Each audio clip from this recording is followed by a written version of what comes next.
Hello everyone, 20 ফেব্রুয়ারি first শিফটের পরীক্ষা হয়ে গেল। তো যারা পরীক্ষা দিয়ে এলে জিকে গুলো তোমরা ঠিক করেছে কিনা এখনই মিলিয়ে নিতে পারবে, এবং তার সাথে যাদের পরবর্তী শিফটে পরীক্ষা আছে কোন জায়গা থেকে এক্স্যাক্টলি জিকের কোশ্চেন হচ্ছে সেগুলো দেখে নাও। অর্থাৎ জায়গাগুলো শনাক্ত করে যাদের পরবর্তী শিফটে পরীক্ষা আছে তোমরা রেডি করা স্টার্ট করে নাও। দেখো, 1 নম্বর কোশ্চেন এসেছে, দশম শিখ গুরু কে ছিলেন? সঠিক অ্যান্সার হবে গুরু গোবিন্দ সিং। অর্থাৎ শিখ গুরুর জায়গাগুলো 1 থেকে 10 অব্দি সমস্ত কিছু তোমরা রেডি করে রাখো। 2 নম্বর হয়ে যাচ্ছে, ডিপিএসপি কোন দেশের সংবিধান থেকে নেওয়া হয়েছে? রাইট অ্যান্সার হবে আয়ারল্যান্ড। অর্থাৎ উৎসগুলো তোমাদের খেয়াল রাখতে হবে। এখানে ডিপিএসপি এসছে, পরবর্তী শিফটে হয়তো আসবে মৌলিক অধিকার, এইগুলো খাতায় নোট করে নিতে পারো আমার কথাগুলো। মৌলিক অধিকার আসতে পারে, মৌলিক কর্তব্য আসতে পারে, বা জুডিশিয়ারি বা বিচার ব্যবস্থা নিয়েও কোশ্চেন আসতে পারে। কোন দেশের সংবিধান থেকে নেওয়া হয়েছে? 3 নম্বর কোশ্চেন এসেছে, নরেন্দ্র মোদী স্টেডিয়াম কোন রাজ্যে অবস্থিত? সঠিক উত্তর হবে গুজরাট। এবার পরবর্তী শিফটে আসতে পারে যে অরুণ জেটলি স্টেডিয়াম কোন রাজ্যে অবস্থিত, বা আসতে পারে মেজর ধ্যানচাঁদ স্টেডিয়াম কোন রাজ্যে অবস্থিত। এগুলো কিন্তু তোমাদেরকে খেয়াল রাখতে হবে। 4 নম্বর কোশ্চেন, শান্তিনিকেতন ইউনেস্কো কর্তৃক ঘোষিত ভারতের কততম ওয়ার্ল্ড হেরিটেজ সাইট? সঠিক উত্তর হবে 41তম। এরপর আমরা চলে আসি 5ম কোশ্চেনে, বকাটক রাজবংশ প্রতিষ্ঠাতা কে? রাইট অ্যান্সার হবে বিন্ধ্য শক্তি। এবার রাজবংশ যেগুলো আছে, পাল রাজবংশ, সাতবাহন, সমস্ত কিছু কিন্তু তোমরা রেডি করে যাবে। চোল চালুক্য, এই জায়গাগুলো। এই শিফটে আমি দেখতে পেলাম যে ডাইরেক্ট এসেছে উড়িষ্যা নৃত্য কোন রাজ্যে অবস্থিত? উড়িষ্যা। খুবই সহজ কোশ্চেন। তো ডান্স ফর্ম কোন রাজ্য থেকে বিলং করছে এবং তার রিচুয়াল গুলো একটু আধটু হলেও দেখে যেও। স্পেশালি কোন রাজ্য থেকে এসেছে এরম যদি ডাইরেক্ট কোশ্চেন পাও তাহলে তো তোমাদের খুবই সুবিধা হয়ে গেল। নেক্সট আমরা 7 নম্বর কোশ্চেনে চলে আসি। এম.এস. সুব্বালক্ষ্মী কোন সালে ভারত রত্ন পুরস্কার পেয়েছেন? 1998 সালে। অর্থাৎ ভারত রত্ন, এইটা কিন্তু শনাক্ত করো, ভারত রত্ন বিষয়ক কিন্তু করে যাও, কারণ অ্যাওয়ার্ড কিন্তু অ্যাওয়ার্ড থেকে কোশ্চেন আসছে, অবশ্যই কোশ্চেন আসছে। এবার অ্যাওয়ার্ডের মধ্যে এখানে এসে গেছে সুব্বালক্ষ্মী, পরবর্তী শিফটে প্রথম ভারতরত্ন আসতে পারে, কে পেয়েছেন, এইগুলো কিন্তু রেডি করে যেও। নেক্সট 8 নম্বর কোশ্চেন, জ্যোতিবা ফুলে কোন সংস্থা গঠন করে? এক্ষেত্রে রাইট অ্যান্সার হবে সত্য সাধক সমাজ। অর্থাৎ সমাজ সংস্কারক, ওই জায়গাগুলো তোমরা একটু দেখে নিতে পারো যে রেভলিউশনারি সংস্থাগুলো আছে। নেক্সট আমরা চলে আসি, ধ্যানচাঁদ পুরস্কার কোন সাল থেকে দেয়া হয়? 2002 হবে এটার রাইট অ্যান্সার। এবার তোমরা রাজীব গান্ধী কবে থেকে দেয়া হয়েছে, বেশ কিছু ফেমাস অ্যাওয়ার্ড, পুলিৎজার কবে থেকে দেয়া হয়েছে, এগুলো কিন্তু বিগত সালেও এসেছে এবং এগুলো আসার সম্ভাবনা এবারের শিফটেও প্রবল। নেক্সট 10 নম্বর কোশ্চেন, দেখো খুবই কমন কোশ্চেন, কেশব মহারাজ কোন ঘরানার সাথে যুক্ত? কোশ্চেনটা এসেছে। লখনৌ ডাইরেক্ট অপশনে থাকলে এটা, বা লখনৌর কালকা বিনন্দিবেন, এই যে অপশনটা আছে এইটা যদি পাও ডাইরেক্ট এটাও করে দিতে পারো।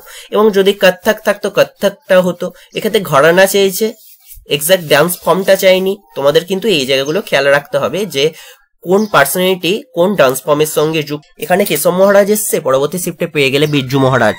হ্যাঁ, তো এই জায়গাগুলো কিন্তু তোমাদের অবশ্যই কোন ঘরানার সাথে যুক্ত এবং কোন ডান্স ফর্ম দেখে যেতে হবে। নেক্সট 11 নম্বর কোশ্চেন, এশিয়ান গেমস 2022 কোথায় অনুষ্ঠিত হয়েছে? সঠিক উত্তর হবে চীন। অর্থাৎ কোথায় অনুষ্ঠিত হয়েছে এই 22, 23, 24 এর স্পোর্টস ইভেন্ট গুলো এবং পরবর্তী কি হতে পারে, কোথায় পরবর্তী 2026-এ অলিম্পিক খেলা হবে। হ্যাঁ, এই জায়গাগুলো কিন্তু তোমাদের অবভিয়াসলি নোট ডাউন করে যেতেই হবে। নেক্সট 12 নম্বর কোশ্চেন, কোন মুখ্যমন্ত্রীকে ভয়মুক্ত রাজ্য গঠন করার জন্য ডক্টর ভীমরাও আম্বেদকর পুরস্কার দেয়া হয়েছে? সঠিক উত্তর হবে যোগী আদিত্যনাথ। অর্থাৎ কারেন্ট কোশ্চেনও কিন্তু আসছে। নেক্সট, রঙ্গস্বামী কাপ কোন খেলার সঙ্গে যুক্ত? সঠিক উত্তর হবে হকি। অর্থাৎ খেলার ইভেন্টগুলো থেকে কোশ্চেন আসছে। খেলার ইভেন্টগুলো বলতে কি, যে কোন একটা কাপের নাম দিয়ে দিল, রঞ্জি ট্রফি কোন খেলার সঙ্গে যুক্ত, ডাইরেক্ট এই ধরনের কোশ্চেন আসতে পারে। ডুরান্ড কাপ কোন খেলার সঙ্গে যুক্ত, এই জায়গাগুলো কিন্তু তোমরা দেখে যাও। প্লাস ডাইমেনশন গুলো পারলে দেখে যাও। স্পেশাল যেগুলো খুব ফেমাস আমাদের, যেমন hockey, kabaddi, cricket, football, baseball, long tennis, এই জায়গাগুলোর কিন্তু ডাইমেনশন গুলো পারলে দেখে যেও। এরপর সন্ধি থেকে কোশ্চেন এসেছে 14 নম্বর কোশ্চেন, অমৃতসরের সন্ধি কত সালে হয়েছিল? সঠিক উত্তর হবে 1809 সালে। এটা খুব ডাইরেক্ট এসে গেছিল।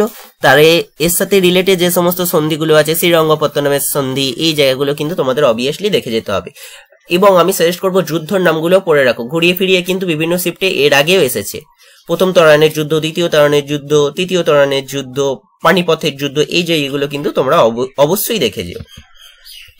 এরপর আমি চলে আসি, এইবার ক্যান্ডিডেটরা তো তাদের রেসপন্স থেকে আমাদের জানিয়েছে কিছু কিছু জিনিসের টপিকগুলো বলতে পেরেছে, কিন্তু এক্সাক্ট কোশ্চেনটা বলতে পারিনি।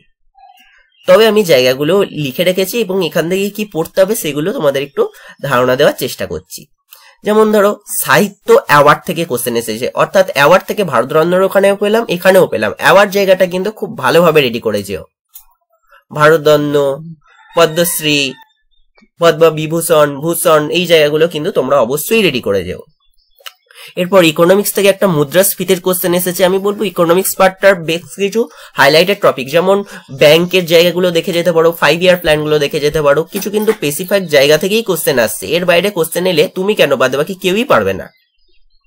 নেক্সট পর্যায় সারণী, কেমিস্ট্রি থেকে কোশ্চেন আসতে দেখা গেছে। পর্যায় সারণী, মেন্ডেলিফের পর্যায় সারণী থেকে একটা কোশ্চেন এসেছে, পর্যায় সারণীটা অবশ্যই তোমরা রেডি করে যেও।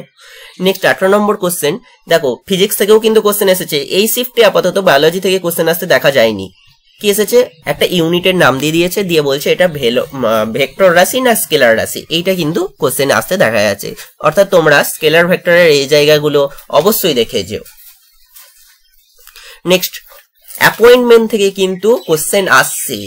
এক্ষেত্রে এসেছিল সিসিআই অফ ইন্ডিয়া, এটা একটু ডাউটফুল বলে আমি এক্সাক্ট কোশ্চেনটা দিইনি, যে সিসিআই অফ ইন্ডিয়া বর্তমানে কে আছেন না, এই ধরনের একটা কোশ্চেন আসতে দেখা গেছে। এবং আমি যা রেসপন্স পাচ্ছি, আর্টিকেলটা এক্সাক্ট আমি বুঝতে পারছি না, 42 অথবা 44 এই দুটোর মধ্যে কিন্তু বলছিল। সো আমি সাজেস্ট করব পরবর্তী শিফটে যাদের পরীক্ষা আছে অবশ্যই আর্টিকেলের জায়গাগুলোও রেডি করে যেও। এই টোটাল 20টা কোশ্চেন তোমাদের সামনে আলোচনা করে দিলাম, অর্থাৎ একটা সুস্পষ্ট ধারণা তোমরা পেয়ে গেলে যে কোন জায়গাগুলো এখন তোমাদের কভার করা দরকার। যাদের এখনো লেট শিফটে পরীক্ষা আছে অবশ্যই পসিবল এই জায়গাগুলো কভার করতে। যদি কোনো নোট তোমাদের কাছে না থাকে, নোটটা নেওয়ার জন্য আমাকে কমেন্ট বক্সে জানাতে পারো, আমি চেষ্টা করব সেইটা তোমাদের সামনে দিয়ে দেওয়ার। যদি ভিডিওটা তোমাদের কাছে হেল্পফুল বলে মনে হয় অবশ্যই একটা লাইক করে দিও, চ্যানেলে নতুন হলে চ্যানেলটাকে সাবস্ক্রাইব করে নাও। আমি চেষ্টা করব এই সিরিজটা কন্টিনিউ করার, যতদিন অবধি এসএসসি জিডি পরীক্ষা চলছে পরপর শিফটের মাধ্যমে আমি অ্যানালিসিস করে তোমাদের সামনে ভিডিও আমি তুলে ধরবো। তো থ্যাংক ইউ এভরিওয়ান।